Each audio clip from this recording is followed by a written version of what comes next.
Friends, welcome back to உங்களுக்கு. இன்னைக்கு நம்ம இந்த வீடியோவில் எதை பற்றி பார்க்க போகிறோன்னா, நம்ம வீட்டு தோட்டத்தில் ஸ்வீட் கார்ன் வச்சுருந்தோம்ல, ஸ்வீட் கார்ன் வர ஸ்டார்ட் ஆகிருக்குது. அதைத்தான் நம்ம இந்த வீடியோவில் பார்க்க போகிறோம். ஃபஸ்ட்டு வந்து என்னடா இது வந்து சின்ன செடியிலே வந்து இந்த மாதிரி பூ வந்துடுச்சு அப்படின்னு சொல்லிட்டு நினச்சேன். பார்த்தா இன்றைக்கி தான் இங்கே பாருங்கள், கீழே கார்ன் வரதுக்கு ஸ்டார்ட் ஆகிருக்குது. லைட்டாக பூவும் வந்திருக்குது. பட் வந்து இது சின்ன செடியிலே வந்ததுனால எவ்வளோ பெருசாக வருதுன்னு தெரில. அடுத்த செடியிலையும் இங்கே பாருங்க வந்திருக்குது. பார்க்கலாம் எவ்வளோ வருது என்ன ஏதுன்னு ஒன்றுமே தெரியல. அந்த ரெண்டு செடியிலேருந்து இப்போ வந்து வெளியே வர்றதுக்கு ஸ்டார்ட் ஆகிருக்குது காணு. என்ன தெரியுது, இந்த செடியிலையும் தெரியுது, இந்த செடியிலையும் தெரியுது, இந்த செடியிலையும் தெரியுது, அடுத்தது இந்த செடியிலையும் தெரியுது. இந்த வாரம் ஸ்டார்ட் ஆகிருக்குது. பார்க்கலாம். நமக்கு வந்து எங்கள் வீட்டு தோட்டத்தில் நாங்கள் இதுக்கு முன்னாடி 2-3 வாட்டி கான் வளர்த்துருக்கோம். பட் வந்து செடி வளர்ந்து எங்களுக்கு காய்ச்சது இல்லை. அப்படின்னா எங்கள் வீட்டில் வந்து கோழியெல்லாம் இருந்துச்சு, கோழியெல்லாம் செடியை கொத்திரும். ஸோ இந்த டைம் தான் ஃபர்ஸ்ட் டைம் நமக்கு வந்து கான் வரதை பார்த்துருக்கோம் நேர்லேயே எங்கள் வீட்டு தோட்டத்தில்.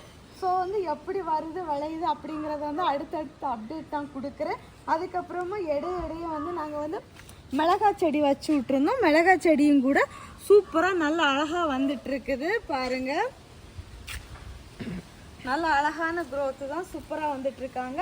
அதுக்கப்புறமா இடையே நான் வந்து மாடியில் வந்து புதினா வச்சுருந்தேன். அந்த புதினாவும் கொஞ்சம் எடுத்து கொண்டு வந்து வச்சுருக்கேன். ஏன்னா வீட்டு தோட்டத்தில் நமக்கு வந்து படர்ந்து வந்துடுச்சுன்னா சூப்பராக வளரும் அப்படின்னு சொல்லிட்டு. அதுக்கப்புறமா இங்கே வந்து அந்த யானைத்தந்த வெண்டைக்காய் விதை நம்ம போட்டோம்ல, அதில் 2 செடி முளைச்சிருந்தேன். இந்த அத்தத்தில் ஒன்று, அந்த அத்தத்தில் ஒன்று வச்சுருக்கேன். அடுத்து வந்து இங்கே வரிசையாக வந்து ஜினியா செடி வச்சு விட்ருக்கேன். அதுக்கப்புறமா இது வந்து நான் வந்து ஒரு நர்சரி கார்டனில் பிளாக் கலரில் கத்திரிக்காய் காய்ச்சிருந்துச்சு. அப்போ அதோட நாற்று அப்படின்னு சொல்லிட்டு கொடுத்தாங்க. சரி, பிளாக் கலரில் காய்க்குதா க்ரீன் கலரில் காய்க்குதான்னு காய்ச்சதுக்கப்புறம் பார்க்கலாம். அடுத்ததாக வந்து இங்கே இதெல்லாம் வரிசை ஜினியா செடி தான். இதில் லாஸ்ட்டாக வந்து ஒரு வெண்டை செடியும் இருக்குது. அதுக்கப்புறமா நம்ம வீட்டு தோட்டத்தில் வந்து இந்த பாட்டில் வந்து ஸ்டார் ஃப்ரூட் வச்சுருந்தோம். அதில் பாருங்கள் எவ்வளோ நிறைய பூ வந்துச்சு. ஒரே ஒரு காய் வந்திருக்குது பாருங்கள், எவ்வளோ பெருசாக காய்ச்சிருக்கு அப்படின்னு சொல்லிட்டு. ஆனால் இன்னும் பழம் ஆகலை, பழம் ஆனப்பறே பறிக்கலாம் அப்படின்னு சொல்லிட்டு விட்டுருக்கோம். இன்னும் அடுத்த ஸ்டெப்பு இங்கே பாருங்கள், அடுத்தது மொட்டு வச்சுருக்குது. இங்கே வந்து இலையெல்லாம் க்ரீனிஷாக ஹெல்த்தியாக சூப்பராக இருக்குது. மொட்டை மாடியில் இலையெல்லாம் வெளரி போய் ஒரு மாதிரி வாடல் காயாக பம்பி வந்துட்டுருக்கு. நிறைய காய் இருக்குது, பட் வந்து பம்பி போயிட்டுருக்குது. அதுக்கப்புறமா சர்ப்ரைசிங்காக நம்ம மாதுளை செடியில் வந்து இது வரைக்கும் பூக்கும் பட் காய்க்காது அப்படின்னு சொன்னேன்ல, இந்த வாட்டி வந்து பிஞ்சு வந்து நிறைய பிஞ்சு பிடிச்சிது. ஒரு சில பிஞ்செல்லாம் கீழே விழுந்துட்டு இருந்தாலுமே ஒரு பிஞ்சு மட்டும் ஜூம் பண்ணி காமிங்க, ஒரு பிஞ்சு மட்டும் அழகா கொஞ்சம் பெருசா வந்திருக்குது. பார்க்கலாம். நாங்கள் வந்து இது வந்து சிகப்பு மாதுளை அப்படின்னு சொல்லிட்டு தான் வாங்கி வச்சோம். வாங்கி வச்சு 4 வருஷத்துக்கு மேலே ஆகுது. பட் வந்து பூ காயோட நாங்கள் வாங்கிட்டு வந்தோம். ஆனால் நாங்கள் பாட்டில் ஏதாவது வச்சுருந்தோன்னா நமக்கு வந்து உடனே காய்க்க ஸ்டார்ட் ஆகிருக்கும். நாங்கள் தரையில் வச்சதுனால அப்பப்போ அந்த சீசனுக்கு வந்து பூக்குது, ஆனால் வந்து காய்க்க மாட்டேங்குது. இந்த வாட்டி தான் காய்ச்சிருக்குது.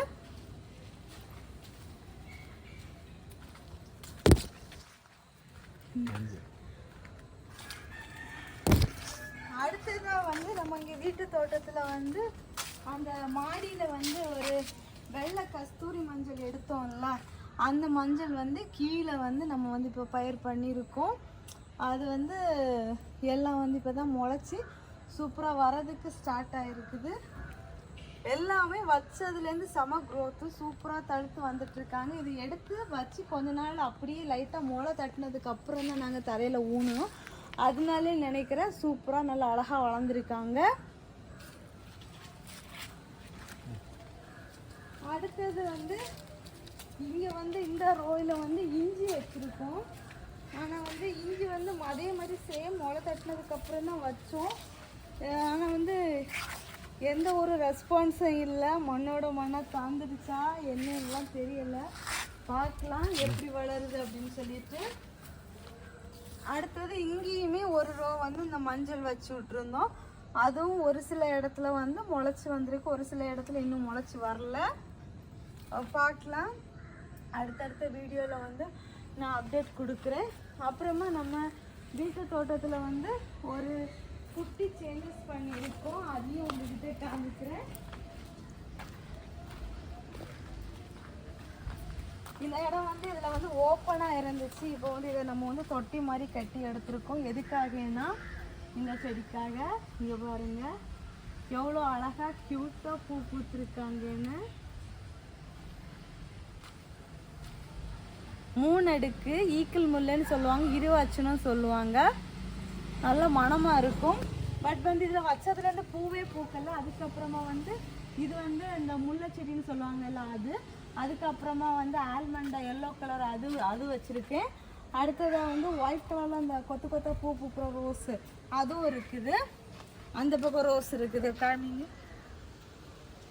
இது எல்லாமே இதே ஒரே இடத்துல இருக்கு. நம்ம வந்து உரையெல்லாம் போட்டு பத்திரமா பாதுகாத்து எடுக்கணும். அடுத்ததாக வந்து இங்கேயும் ஒரு சேஞ்சஸ் பண்ணியிருக்கோம். இங்கேயும் அதை நான் காமிச்சேன்ல, அதே முல்லைப்பூ செடி தான் இது. மாடிக்கு எடுக்கிறதுக்கு கயிறு கட்டி விட்டுருக்கேன், கட்டி எடுத்துட்டு அப்புறமா அந்த ஆல்மண்டா ஃப்ளவர் கட் பண்ணி விடணும்னு சொன்னாங்க, கட் பண்ணி விட்டாச்சு. இப்போ அடுத்தது திழுத்து வந்துட்டு இருக்காங்க. அடுத்ததாக வந்து புதுசாக வந்து நம்ம உள்ள வந்து பிச்சி செடி வச்சுருக்கோம். பிச்சி செடி புதுசாக வச்சது இங்கே பாருங்க, வச்சு உடனே மொட்டும் வச்சாச்சு. சூப்பராக அழகான க்ரோத்து சூப்பராக வந்துட்டு இருக்காங்க. 2 கலருமே வச்சுருக்கேன். இது வந்து பியூர் ஒயிட்டு, இது வந்து இன்னொரு கலர் பிச்சி உண்டுல அந்த செடி வச்சுருக்கேன். ஏனி வந்து இதில் வந்து நமக்கு உரம் எல்லாம் போடுறதுக்கு எல்லாத்துக்குமே சூப்பராக இருக்கும். ரொம்ப நாள் ஆசை சூப்பராக வந்துடுச்சு. அப்புறம் திராட்சை கொடியும் சூப்பராக நல்லா வளர்ந்து போயிட்டுருக்குது. ஏனி வந்து இதில் வந்து என்ன செடி வைக்கலாம்னு இன்னும் ஐடியா இல்லை. ஸோ இனி தான் பிளான் பண்ணி வைக்கணும். இதுலேயும் இனி கொஞ்சம் இடம் இருக்குது. இதுலேயும் கொஞ்சம் முல்லை செடியெல்லாம் வைக்கலாம், மல்லிகை செடியெல்லாம் வைக்கலான் இருக்கும். இது வந்து எங்கள் மழைநீர் சேகரிப்பு தொட்டி. ஸோ அதையும் காமிச்சிட்டு அப்டேட் இது எப்படி இருக்குது அப்படின்னு சொல்லுங்கள். ஏன்னா நீட்டாக இருக்கும் உரம் போடுறதுக்கு எல்லாத்துக்குமே. ஏன்னா இதில் வந்து நானே தான் கல் மாதிரி அடிக்கிங்க பாருங்கள், இடம் கிடக்கும். நானே தான் இதை ஒட்டி கல் மாதிரி அடுக்கி வச்சு செடி வச்சிட்டு இருந்தேன். அது வந்து பாதி வேரெலாம் தெரியுதுல, இல்லை நீ கொஞ்சம் உரம் காய்ந்த இலை சருகு இதெல்லாம் போட்டுட்டு மேலாப்பில் லேசாக மண் போட்டு விட்டுட்டா போதும், மக்கி அதுவே உரம் ஆகிரும். அதுக்கப்புறமா வந்து இங்கிட்ட வந்து ஒரு பெரிய வாட்டர் ஆப்பிள் இருக்குது.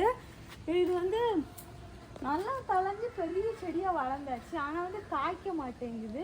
இதை என்ன பண்ணுனா காய்க்கும் அப்படின்ட்டு யாருக்காச்சும் தெரிஞ்சால் சொல்லுங்கள், ஏதாச்சும் டிப்ஸ் இருந்தால் சொல்லுங்கள். அதுக்கப்புறமா இது வந்து ஒட்டு மாவுன்னு கொடுத்தாங்க, பூவோடி தான் வாங்கிட்டு வந்தோம்.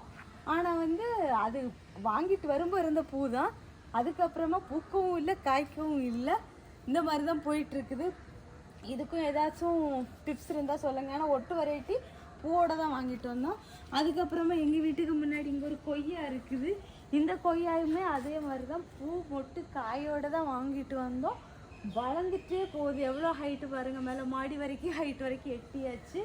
நானும் கட் பண்ணி விடலாம்னு நினச்சேன். இல்லை மாடிக்கிட்ட போனாலுமே நமக்கு மாடியிலேருந்து காய் பறிச்சிக்கலாம்.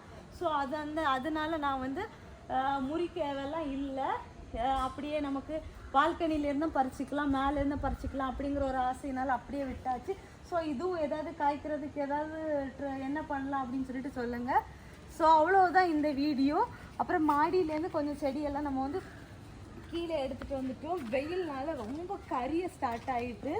ஸோ அதனால தான் நிறைய இதெல்லாம் நம்ம வந்து தரையிலே வச்சிடலாம் அப்படிங்கிற ஒரு ரீசன். இல்லைன்னா வந்து இப்படியே கேன்லேயே கூட இங்கே இருக்கட்டும், ரொம்ப வெயில் தாக்கு பிடிக்க முடியாமல் இருக்குது. ஸோ அவ்வளோதான். இந்த வீடியோ உங்களுக்கு பிடிச்சிருக்கா பிடிக்கலையா அப்படிங்கிறத கமெண்ட் பாக்ஸில் மறக்காமல் கமெண்ட் பண்ணுங்கள். ஸோ ஃப்ரெண்ட்ஸ் எல்லாரும் வீடியோவை லைக் பண்ணுங்கள், ஷேர் பண்ணுங்கள், கமெண்ட் பண்ணுங்கள். நெக்ஸ்ட் வந்து ஸ்ட்ரிங்கான வீடியோவில் மீட் பண்ணலாம். அது வரைக்கும் பாய். Happy gardening. டாட்டா பாய்.